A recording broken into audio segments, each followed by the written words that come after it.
Dear students, Mahavir international agriculture YouTube channel में आप सभी का स्वागत है।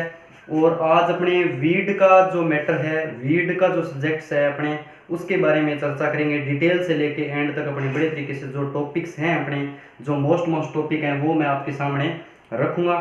इसमें क्या है कि जो वीड के जो क्लासिफिकेशन मोस्ट इंपॉर्टेंट है, डिस्पर्सन हो गया, ठीक है, वीड के जो कैरेक्टर्स हो गए और लॉजेज हो गए, ये सारे जो टॉपिक्स हैं, छोटे छोटे टॉपिक्स हैं, इसके अंदर ज़्यादा बड़े नहीं हैं। तो इसके बारे में वीड की जितनी भी जानकारी है वो आपके सामने मैं धीरे धीरे करके अपने डिफाइन करेंगे।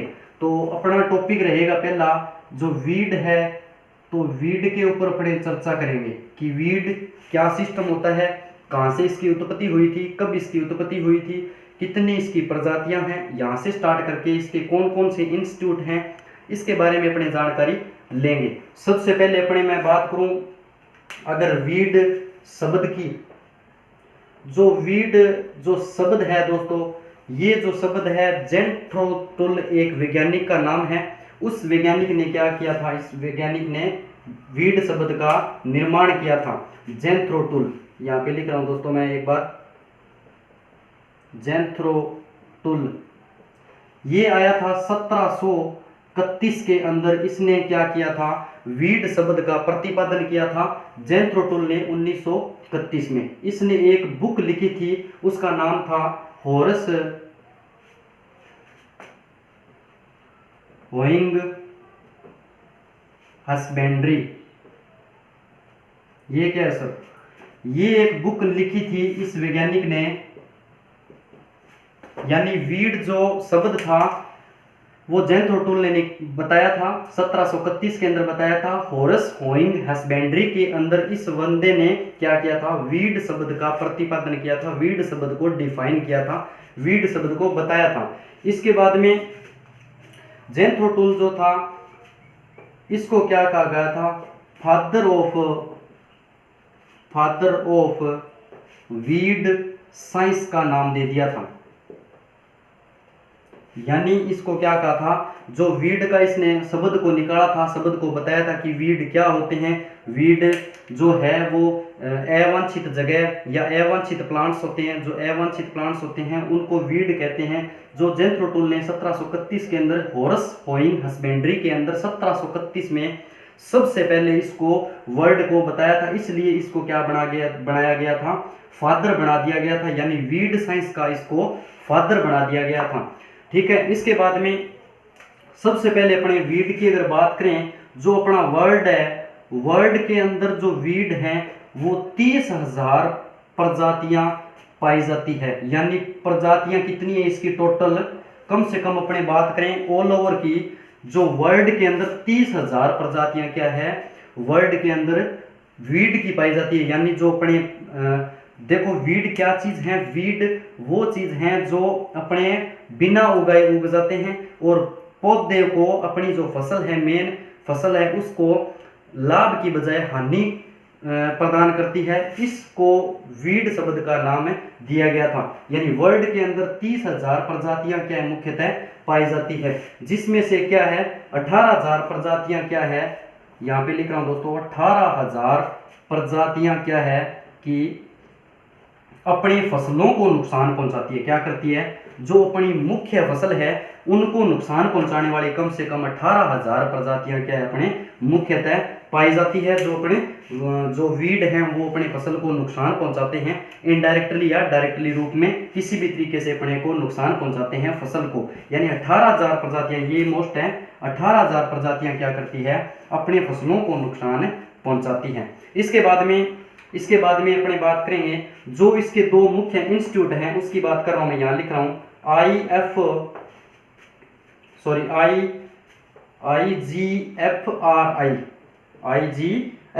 एक होता है इसका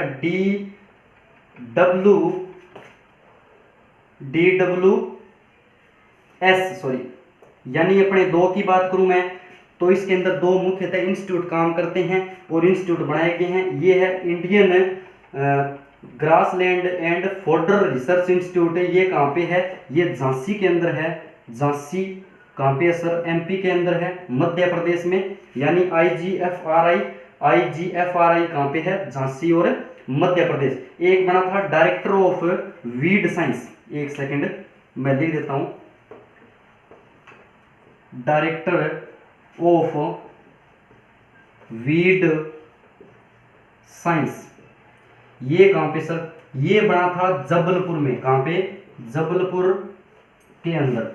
यानी अपनी बात कर रहे हैं दो इंस्टीट्यूट है वीड के अंदर, कितने, दो इंस्टीट्यूट है, एक है IGFRI यानी ये झांसी के अंदर है मध्य प्रदेश के अंदर, दूसरा है DWS director of weed science Jabalpur, ये भी कहां पे है, MP में है।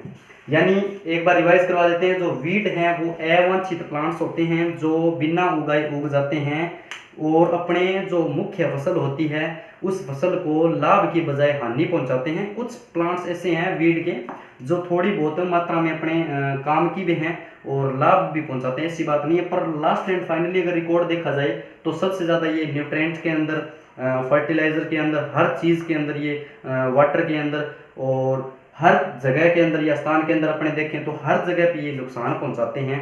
हर चीज के अंदर फसल के साथ क्या करते हैं, ये कंपटीशन करते हैं। अपने बात कर रहे हैं वीड की, जेंथ्रोटूल नाम का एक वैज्ञानिक था, उसने 1731 के अंदर क्या किया था, होरस होइंग हस्बेंड्री एक बुक लिखी थी। उस बुक के अंदर वीड का नाम आया था, फादर ऑफ वीड साइंस कहते हैं। और अब कई बार प्रश्न उठ जाता है दिमाग में कि सर वीड की उत्पत्ति कब हुई थी, तो वीड की जो उत्पत्ति है, अब देखो फसलों की अपनी बात करते हैं कि 10,000 ईसा पूर्व हुई थी, 15,000 ईसा पूर्व, यानी अपने जिस दिन क्रॉप्स को उगाना स्टार्ट किया था उसी दिन से क्या है वीड स्टार्टिंग से लेके अब तक उगते ही जा रहे हैं। ना इसका बेसिकली परमानेंट कोई कंट्रोल आज तक नहीं है, परमानेंट कंट्रोल इसका नहीं है। यानी इसमें देखें अपने फादर ऑफ वीड साइंस किसको कहा जाता है, अपने जेंथ्रोटूल को कहा जाता है। वर्ल्ड के अंदर 30,000 प्रजातियां क्या मुख्यतः पाई जाती है, जिसमें से 18,000 प्रजातियां क्या फसलों को नुकसान पहुंचाती हैं। IGFRI यानी Indian grassland and फोर्डर research institute कहाँ पे है, झांसी मध्य प्रदेश के अंदर है। DWS की मैं बात करूं, डायरेक्टर ऑफ वीड साइंस कहाँ पे है, जबलपुर के अंदर है। इसके बारे में अपने नेक्स्ट बात करेंगे। इसके अंदर सबसे पहले अपने जो वीड हैं, वीड पढ़ने जा रहे हैं अपने। वीड के बारे में सबसे पहले मैं बात करूं अगर, तो इसके जो कैरेक्टर्स हैं, यानी अपनी बात करें इसकी जो विशेषताएं हैं, विशेषताएं बहुत ज़्यादा इसकी मुख्य हैं, तो वो मैं डिस्कस करने जा रहा हूं। अगर अपनी बात कर रहे हैं वीड की, तो वीड के अंदर सबसे पहले अगर विशेषता की बात करूं, इसके कैरेक्टर्स कितने हैं, तो सबसे पहले अगर बात की जाए तो जो ये इसकी एक नंबर की बात करूं तो ये अधिक बीज उत्पादन करते हैं, अधिक बीज उत्पादन करते हैं। एक सेकेंड, यानी अपने कह रहे थे, बात कर रहे थे जो विशेषताएं हैं वो सबसे ज्यादा इसकी विशेषताएं माने ये अधिक बीज उत्पादन करते हैं। यानी इनका जो फसलों के माध्यम से अगर देखें, फसलों के अकॉर्डिंग अगर देखा जाए तो फसलों के अकॉर्डिंग सबसे ज्यादा बीज का उत्पादन करते हैं, बहुत ज्यादा मात्रा में ये बीज उत्पादन करते हैं। सबसे पहले अगर मैं बात करूं अगर गाजर घास की, गाजर घास या अपनी बात करें सत्यानाशी की, यानी अपने एक नंबर पॉइंट्स की बात करूं मैं, अधिक बीज उत्पादन की अगर बात की जाए तो जो गाजर घास है और सत्यानाशी है ये कितने बीज उत्पादन करते हैं, तो 5,000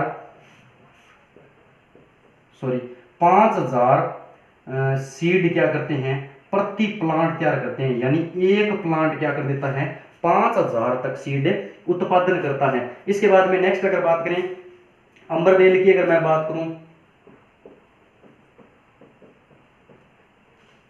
अंबरबेल जो है वो 16,000 बीज का उत्पादन करती है, 16,000 सीड क्या करती है प्रति प्लांट उत्पादन करती है। यानी इनकी जो क्षमता है, मैंने पहले ही बात कर ली, जो अपनी क्रॉप्स है उसके अकॉर्डिंग तो 10 गुना ज़्यादा है। यानी अपनी बात करें बीज की अगर बात की जाए तो बीज इसके बहुत ज़्यादा उत्पादन होता है इसका। इसके बाद में अगर बथुआ, जो अपने सारे सुना हुआ है नाम, बथुआ अगर देखें, बथुआ चिनोपोडियम एल्बम इसका बॉटनिकल नेम होता है। जो बथुआ है उसका जो सीड प्रोडक्शन अगर देखा जाए तो 72,000 सीड क्या करता है ये प्रति प्लांट तैयार करता है। यानी ये अपने कह सकते हैं कि एक प्लांट 72,000 सीड क्या है नेक्स्ट अगर ग्रो होने के लिए तैयार कर देता है। एक प्लांट की बात कर रहा हूं मैं। नेक्स्ट अपने बात करें 4 नंबर की, तो 4 नंबर में मकोय देखा जाए, मकोय वीड का नाम है। मकोय क्या कर देता है 1,75,000 सीड क्या कर देता है, सीड प्रति प्लांट क्या करता है ये तैयार करता है।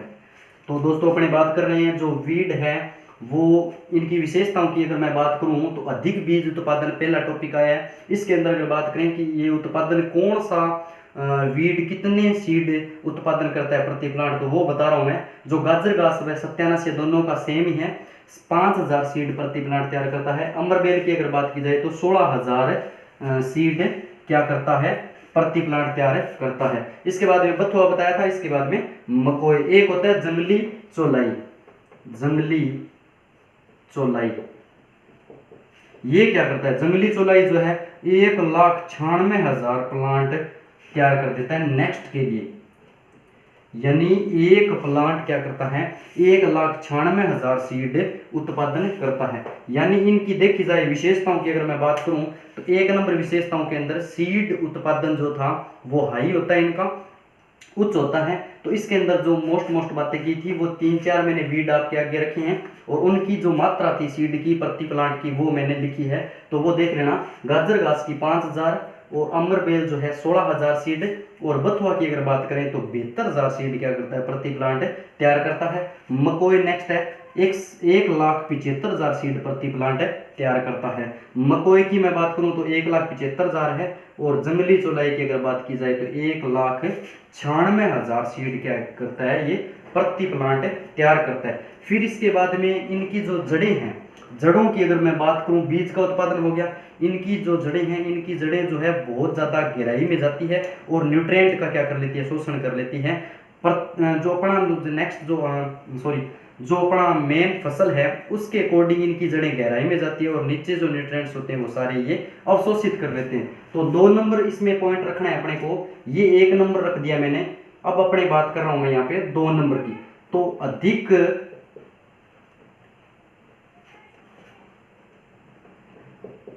अधिक गहरी जड़ या अपने कह सकते हैं डीप रूट पाई जाती है इनके अंदर। क्या पाई जाती है, डीप रूट सिस्टम होता है इनके अंदर। क्या है, डीप रूट सिस्टम होता है। यानी अपने बात कर सकते हैं, जैसे अगर मैं 1-2 उदाहरण लिखूं इसके बारे में, तो इसका जो एक उदाहरण है, एक तो है हिरणखुरी, हिरणखुरी हो गया, और दूसरा हो गया कांस, हिरणखुरी हो गया, कांस हो गया, एक हो गया जवासा। जो इनकी जो गहराई है ना वो कितनी है, हिरणखुरी, कांस और जवासा की 4 से 6 मीटर तक क्या है ये नीचे डीप जड़ इसकी जाती है। यानी ये क्या कर लेते हैं, अधिक गहरी जड़ पाई जाती है। इनकी विशेषता है, बहुत बढ़िया विशेषता है ये, और अधिक गहरी जड़। यानी उदाहरण के अगर रूप में देखें तो हिरणखुरी हो गया और कांस हो गया और जवासा हो गया, जिनकी गहराई कितनी है 4 से 6 मीटर तक डीप जाती है, और ये न्यूट्रिएंट्स का और वाटर का क्या कर लेती है, एब्जॉर्प्शन करती है, यानी शोषण करती है।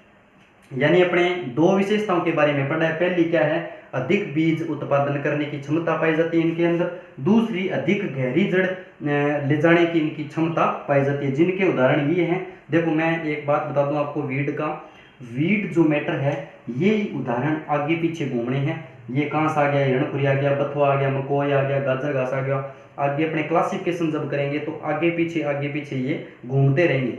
मैं इतना कहना चाहता हूँ, जो टॉपिक्स जिस तरीके से चल रहा है उसी तरीके से आप नोट्स बना लीजिए, कहीं समस्या नहीं आएगी। इसके बाद में अपने नेक्स्ट है, इसकी विशेषता की अगर बात करेंगे तो नेक्स्ट देखेंगे,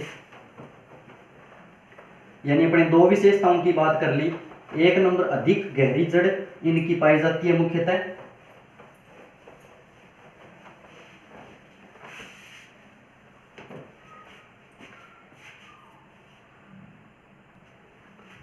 तो अपने 2 विशेषताओं की बात कर ली। दूसरी विशेषता थी अधिक जड़ क्षमता पाई जाती है, गहरी जड़ क्षमता पाई जाती है, डीप रूट पाई जाती है। अगर मैं 3 नंबर विशेषता की अगर बात करूं तो जो इसकी 3 नंबर जो विशेषता है, जो सीड है उनकी बहुत ज्यादा जीवन क्षमता, यानी life cycle, seed life cycle,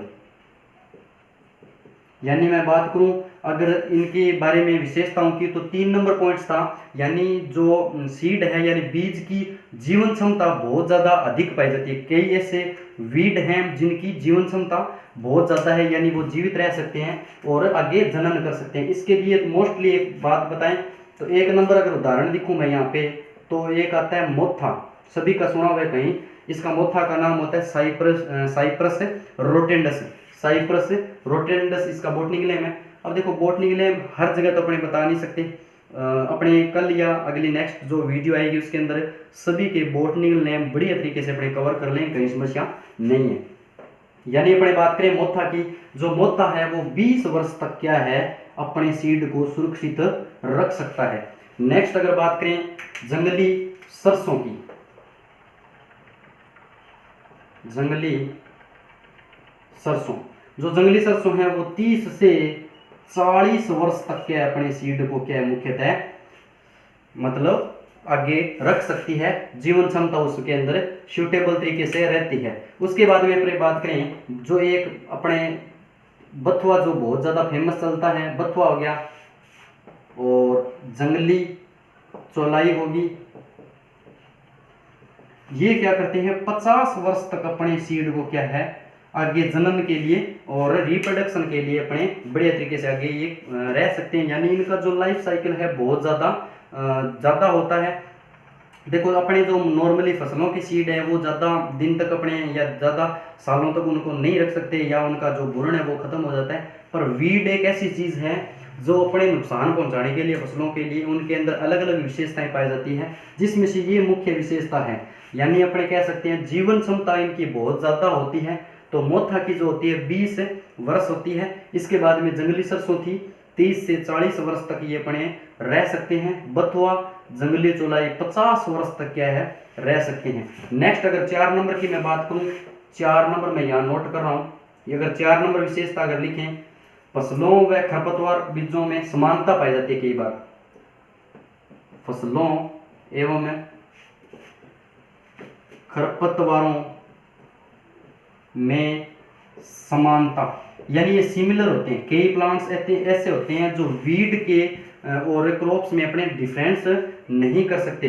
जैसे मैं बात करूं, जैसे ये जो है फसलें खरपतवारों में समानता ये सीड के अंदर होती है, यानी अपने उनको नहीं पहचान सकते। जैसे ये सरसों का बीज है या सत्यानाशी का है तो अपने नहीं पहचान पाते। तो ऐसे जो सीड हैं खरपतवार के, वो सीड में कोई उदाहरण दे रहा हूं आपको। 1 नंबर उदाहरण लिख लो इसके अंदर, सरसों के साथ अपने अगर मिला दें सत्यानाशी तो अपने नहीं पहचान पाएंगे, यानी इनकी सिमिलर सिस्टम होता है, ये बिल्कुल समानता पाई जाती है। सरसों का जो सीड होता है वैसा ही सत्यानाशी का सीड मुख्यतः होता है। जई के जैसे बात करें अपने जई जो होती है उसके साथ अपने अगर बात करें तो जंगली जो जई होती है वो भी इसकी समानता पाई जाती है सीड के अंदर, जंगली जई के अंदर। इसके बाद में नेक्स्ट उदाहरण इसके अंदर देखें तो जो बरसीम है, अपनी जो बरसीम उगाते हैं अपने हरा चारा के लिए, उसके बारे में अगर देखें तो उसमें आता है एक वीड कासनी। कौन सा? कासनी एक वीड आता है। जो कासनी वीड क्या है अपने उसके सीड को और इसके सीड को अपने पहचान नहीं सकते, बहुत डिफिकल्ट सिस्टम हो जाता है पहचानने के अंदर।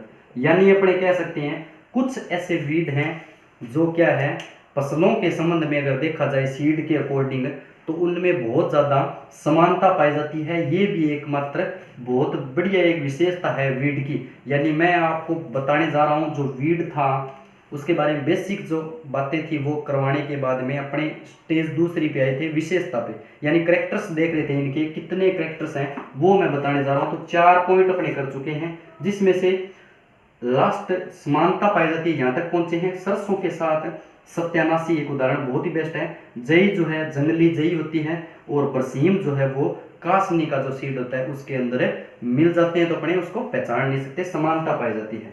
5 नंबर की अगर मैं बात करूं, 5 नंबर तो बीज पर सूक्ष्मात्मक आवरण पाया जाता है। कई ऐसे वीड हैं, विशेषता ये बीजों पर सूक्ष्मात्मक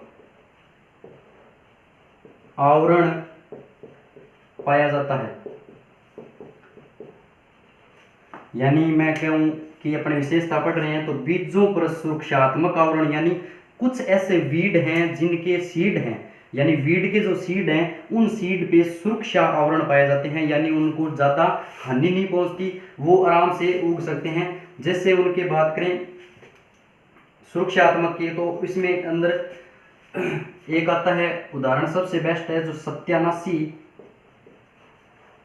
इसके अंदर जो मोस्ट उदाहरण बता रहा हूं मैं सुरक्षात्मक का, तो एक हो गया सत्यानाशी, और 2 नंबर की बात करूं तो गोखरू, जैसे अपने वो कांटेदार जो ऊपर चुभने वाले होते हैं वो गोखरू हो गया। एक होता है बिच्छू ग्रास, यानी बिच्छू वीड होता है। तो ये जो हैं ये सुरक्षा खुद सीड की खुद करते हैं, यानी इनको कोई चोट पहुंचाने के लिए अगर सोचे तो इनको चोट नहीं पहुंचा सकते, यानी जो इनकी जो मोस्टली अपने माने कि जो सीड है वो सीड की क्या करते हैं, ये खुद सुरक्षा रखते हैं। यानी सत्यानाशी उसका उदाहरण है, मोस्टली गोखरू उदाहरण है और बिच्छू उदाहरण है। यानी यहाँ तक अपने पहुंच चुके हैं। थोड़ा सा रिवाइज करवा दूं, अपने विशेषताओं के बारे में पढ़ रहे हैं। विशेषताओं में सबसे पहले अपने दो पॉइंटों की बात कर ली। 3 नंबर था सीड लाइफ साइकिल, यानी इनका लाइफ साइकिल बहुत ज़्यादा होता है, यानी मोथा जो है 20 वर्ष तक जंगली सरसों थी 30 से 40 वर्ष तक क्या है मोस्टली रह सकता है। इसके बाद में बथुआ जंगली चौलाई 50 वर्ष तक रह सकती है। नेक्स्ट 4 नंबर था फसलों एवं खरपतवारों में समानता, यानी समानता की अगर बात की जाए सीड के अंदर समानता पाई जाती है इनके अंदर, यानी इनको अपने मोस्टली पहचान नहीं सकते। सरसों का उदाहरण बेस्ट है। इसके साथ जो ये है ना, इसके सीड मिल जाए तो एक प्रश्न आता है ड्रॉपसी बीमारी। कौन सी? ड्रॉपसी, ये मनुष्य में होती है। अगर अपने सत्यानाशी का अगर सीड मिला हुआ है सरसों के अंदर, उसका ऑयल निकाल कर अगर अपने मनुष्य को खिलाएंगे तो उसमें कौन सी बीमारी हो जाएगी? ड्रॉपसी बीमारी हो जाएगी। बेस्ट क्वेश्चन बनता है, इंटरव्यू के अंदर ज़्यादा ही पूछा जाता है ये। जई के साथ अगर बात करें तो जंगली जई, और बरसीम के साथ अपने देखें सिमिलर, बिल्कुल बरसीम जो है वो कासनी जो सीड है वो इसके सिमिलर ही होता है। बीजों पर सुरक्षात्मक आवरण पाए जाते हैं। इसके बाद में अपने नेक्स्ट थोड़े छोटे छोटे टॉपिक्स हैं। हाँ, तो इसके बाद में अपने 5 नंबर जो विशेषता है उसकी मैं अगर बात करूं तो 5 नंबर जो है इनका जो गुण है वो बहुत जबरदस्त तरीके से होता है। यानी अपने बात कर सकते हैं खरपतवारों का गुणन, या अपने कह सकते हैं प्रोपोगेशन, यानी अपने इसके बारे में बात कर सकते हैं कि इनका जो प्रोपोगेशन है वो बहुत फास्टली होता है। तो किसके द्वारा होता है? कई चीज़ों से होता है। सीड के द्वारा हो सकता है और वेजिटेटिव पार्ट के कारण है हो सकता है, यानी कोई भी प्लांट्स है जो प्लांट है उसके किसी भी पार्ट से क्या है ये ग्रो हो जाते हैं और सूटेबल तरीके से ग्रो हो जाते हैं। जैसे अपने बात करें जड़ों से हो जाता है, जड़ों द्वारा, तना द्वारा और पत्ती द्वारा और पर्कन द्वारा। तो अपने कह सकते हैं इनका गुणन जो है या प्रोपोगेशन है तो सीड के द्वारा हो जाता है, वेजिटेटिव पार्ट के कारण भी हो सकता है, जड़ों द्वारा, तने द्वारा, पत्ती द्वारा, पर्कन द्वारा। इनके उदाहरण आगे एक सारणी आएगी, उसके अंदर मैं बढ़िया तरीके से आपको समझा दूंगा कि कौन सा सीड किस रूप में आगे अपना प्रोपोगेशन पूर्ण करता है, तो वो अपने डिस्कस कर लेंगे। यानी इनका जो गुणन है बहुत जबरदस्त तरीके से होता है खरपतवारों का, इसलिए इनकी मुख्य विशेषता मानी जाती है। इसके बाद में अपने बात करेंगे 6 नंबर की अगर बात करें तो खरपतवारों का विस्तार। सर विस्तार कैसे होता है? या डिस्पर्सन बोलते हैं इंग्लिश में, क्या बोलते हैं? यानी डिस्पर्सन इसका किस तरीके से होता है? तो जो खरपतवार हैं वायु के द्वारा भी आगे नेक्स्ट फील्ड के अंदर या नेक्स्ट लैंड के अंदर चले जाते हैं और जल के साथ भी चले जाते हैं, कहीं समस्या नहीं है। तो अपने इसका खरपतवारों का अगर विस्तार से देखें कि इनका विस्तार किस किस रूप में होता है, 1 नंबर पॉइंट्स की मैं अगर बात करूं तो एयर द्वारा होता है, कहीं समस्या नहीं। फिर वाटर द्वारा भी इसका मोस्टली माना जाता है, ठीक है। इसके बाद में एनिमल्स जो हैं उनके द्वारा भी माना जाता है, जितने भी एनिमल्स हैं। इसके बाद में ह्यूमन भी माना जाता है इसका, और फार्म मशीनरीज जितनी भी है अपनी, जितनी भी फार्म में मशीनरीज देखो अपने किसी कोई ट्रैक्टर है या कोई मशीनरीज हैं अपने किसी फील्ड के अंदर अपने उसकी जुताई कर रहे हैं, उसको बुआई कर रहे हैं, उसके साथ जो हो जाएंगे या लग जाएंगे उसके मशीनरी के, तो वो ट्रांस प्लांट तो नेक्स्ट आगे फील्ड में अगर कोई ट्रैक्टर वगैरह मशीनरीज वगैरह जाएगी तो उसके अंदर क्या है वो सीड उसके साथ जरूर जाएगा। उसके द्वारा ही विस्तार क्या है इनके, बहुत ज़्यादा मात्रा के अंदर विस्तार हर माध्यम से होता है, यानी एयर के द्वारा भी होते हैं, वाटर के द्वारा, एनिमल्स एयर के साथ ऐसे होते हैं। कुछ सीड्स ऐसे होते हैं जो हवा के माध्यम से ऊपर उठ जाते हैं और नेक्स्ट फील्ड के अंदर चले जाते हैं, यानी उनकी जो क्षमता है, वजन की क्षमता माने, वेट की क्षमता माने बहुत नामात्र होती है, तो वो वीड हवा के साथ खड़ी होकर नेक्स्ट फील्ड के अंदर विस्तार करने के लिए तैयार हो जाते हैं। जैसे अपने बात करें 1 नंबर पॉइंट की, एयर जो है बहुत फैलाने में काम करती है। उसके बाद में वाटर भी है, 3 एनिमल्स हैं जो एनिमल, और 4 नंबर की अगर बात करें तो ह्यूमन, 5 नंबर की अगर बात करें फार्म मशीनरीज हो गया। इसके बाद में जैसे अपने बात करें अगर क्रॉप है, क्रॉप सीड है, जैसे अपने कोई क्रॉप बुआई की, उसके साथ अपना उसका सीड अपने घर पे रख लिया, उसके बाद में उस सीड को अपन नेक्स्ट अपने सीजन के अंदर अगर दोबारा बुआई करेंगे तो उसके अंदर जो वीड थे वो ऑटोमेटिकली उसके अंदर उगेंगे, यानी इनकी जीवन क्षमता तो वीड की बहुत ज़्यादा मात्रा होती है। तो ये क्रॉप सीड के साथ में भी क्या आगे डिस्पर्सन के लिए तैयार हो जाते हैं। खरपतवारों की विशेषता मुख्य जबरदस्त है ये, यानी इनका विस्तार जो है वो इन 6 माध्यमों के द्वारा मोस्टली हो जाता है, यानी इनका विस्तार अगर देखें तो एयर के द्वारा, वाटर के द्वारा, और एनिमल्स, ह्यूमंस और फार्म मशीनरीज के कारण, या फार्म जितने भी इक्विपमेंट है, जितने भी यंत्र है, यानी जितने भी इक्विपमेंट है उनके द्वारा क्या है डिस्पर्सन में इनकी सहायता प्रदान करते हैं। क्रॉप सीड है वो भी इनको आगे नेक्स्ट क्रॉप है वो आगे बुआई करेंगे तो उनको माध्यम एक प्रकार से बढ़ता है। इसके बाद में अपनी बात करें 7 नंबर की, सॉरी,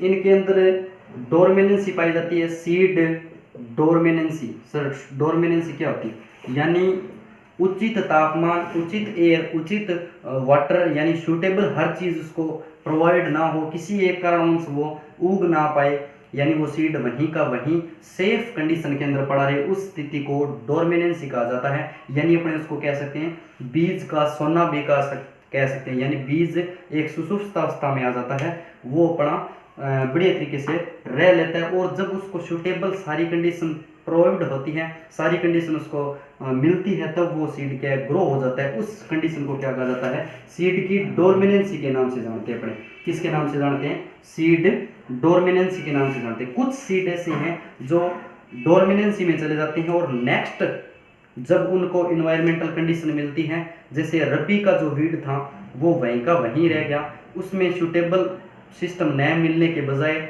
वो नेक्स्ट अगर वही सीजन अगर वापस आएगा तो उस ऋतु के अंदर वो वापस ग्रो हो जाएगा। यानी अपने डोरमेनेंसी कह सकते हैं, यानी जो इनकी एक मुख्यतः विशेषता कह सकते हैं, एक प्रकार से जो सीड है अपनी उनकी मुख्यतः विशेषता मानी जाती है, यानी ये डोरमेनेंसी के अंदर रह लेते हैं और आगे नेक्स्ट ग्रो हो जाते हैं। जैसे इसका सबसे बेस्ट उदाहरण है एक जंगली सरसों, ठीक है, और नेक्स्ट उदाहरण अगर बात करें जंगली जई, और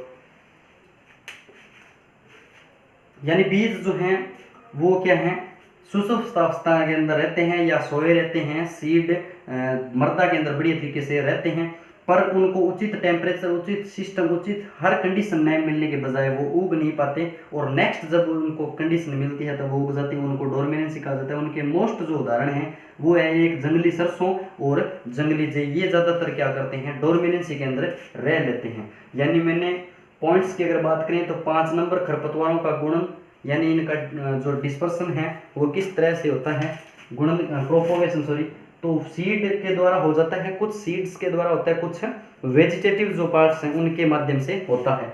तो वेजिटेटिव पार्ट कहीं भी किसी कंडीशन के अंदर कोई भी पार्ट उग सकता है, वीड के अंदर जड़ हो गया, तना हो गया, पत्ती हो गया और प्रकंद मुख्यतः इनके माध्यम से ही उगते हैं। विस्तार की अगर बात करें तो एयर, वाटर, एनिमल्स, ह्यूमन और फार्म मशीनरीज और क्रॉप सीड्स के द्वारा ये क्या करते हैं नेक्स्ट आगे कंडीशन में चले जाते हैं, नेक्स्ट फील्ड के अंदर या नेक्स्ट लैंड के अंदर चले जाते हैं। बीज की डोरमेनेंसी की अगर बात करें तो जो सुषुप्त अवस्था होती है सोना कह सकते हैं एक प्रकार से, यानी बीज का सोना कह सकते हैं। जंगली सरसों और जंगली जई के माध्यम से ये दो उदाहरण मुख्यतः हैं जो क्या कर सकते हैं डोरमिनेंसी के अंदर सबसे ज्यादा रहते हैं। इसमें नेक्स्ट अपने नेक्स्ट अगर विशेषताएं अगर देखें तो एक और विशेषता इसकी मुख्यतः बची हुई है, वो विशेषता बता देते हैं, उसके बाद में अपने नेक्स्ट टॉपिक उठाएंगे। तो जो अपने बात कर रहे थे यानी जो वीड हैं उनकी विशेषताओं की मुख्यतः बात करने जा रहे थे। विशेषताओं के अंदर नेक्स्ट अपने 8 नंबर जो पॉइंट है वो है यानी बीजों की दीर्घ आयु पाई जाती है। बीजों की दीर्घ आयु यानी ये लंबे समय तक रह सकते हैं। जैसे अपने बात करें कमल का सीड तो 1000 वर्ष तक रह सकता है, कहीं समस्या नहीं। इसके बाद जंगली सरसों की अगर मैं बात करूं, जंगली सरसों, और नेक्स्ट है बथुआ। जंगली सरसों जो है 30 वर्ष तक क्या रह लेती है, अपने हिसाब से रह लेती है, यानी इनका सीड जो है बहुत लंबे समय तक रह सकता है, यानी बीजों की दीर्घ आयु पाई जाती है। मोस्टली अगर कमल की बात करें 1000 वर्ष तक क्या है कमल का सीड रह लेता है। इसके बाद जंगली सरसों की अगर बात की जाए तो 30 वर्ष तक ये रह लेता है। बथुआ जो है 20 वर्ष तक अपनी प्रोपोगेशन स्टेज को बनाए रखता है, यानी ये नेक्स्ट प्रोपोगेशन यानी नया प्लांट तैयार करने के लिए ये तैयार रहता है, यानी 30 वर्ष तक ये अपने प्लांट्स के अंदर क्या रखता है, भ्रूण को बढ़िया तरीके से कवर करके रखता है, यानी आगे नेक्स्ट ये प्रोपोगेशन या प्रवर्धन करने के लिए ये तैयार रहता है, रिप्रोडक्शन करने के लिए कहीं समस्या नहीं है। इसके बाद में अपने नेक्स्ट जो वीडियो अपलोड करेंगे अपने बात कर ली थी, यानी जो वीड है जेंथ्रोटोल ने 1731 के अंदर, ठीक है। इसके बाद में इसने हॉर्स होइंग एंड हस्बेंड्री एक बुक लिखी थी, उसके अंदर वीड जो शब्द को प्रतिपादित किया था। इसके 2 इंस्टीट्यूट थे मुख्यतः, IGFRI और DWC। तो DWC थी वो तो था, DWS तो था जबलपुर के अंदर, और IGFRI था झांसी के अंदर अपने MP के अंदर। इसके बाद नेक्स्ट अपने टॉपिक था, जैसे अपने बात करें प्रजातियों की इसकी, तो 30,000 प्रजातियां की इसकी मोस्टली मानी जाती हैं। उसके बाद 10,000 जो प्रजातियां हैं 18,000 जो प्रजातियां हैं वो मुख्यतः फसलों के अंदर ग्रो होती है और नुकसान पहुंचाती है। इसके बाद में इसकी मोस्ट अपनी विशेषताओं की बात की थी। विशेषताएं जो थी इतनी ही है, मोस्ट विशेषताएं यही है, बाकी छोटी मोटी जो बातें थी वो अपने करेंगे नहीं। इसके बाद में इसमें देखेंगे जो प्लांट्स हैं वीड के वो फसलों को हानि कैसे पहुंचाते हैं, और कुछ ऐसी कंडीशंस हैं जो वीड हैं वो अपने लिए और खेती के लिए भी क्या है थोड़े बहुत लाभदायक हैं।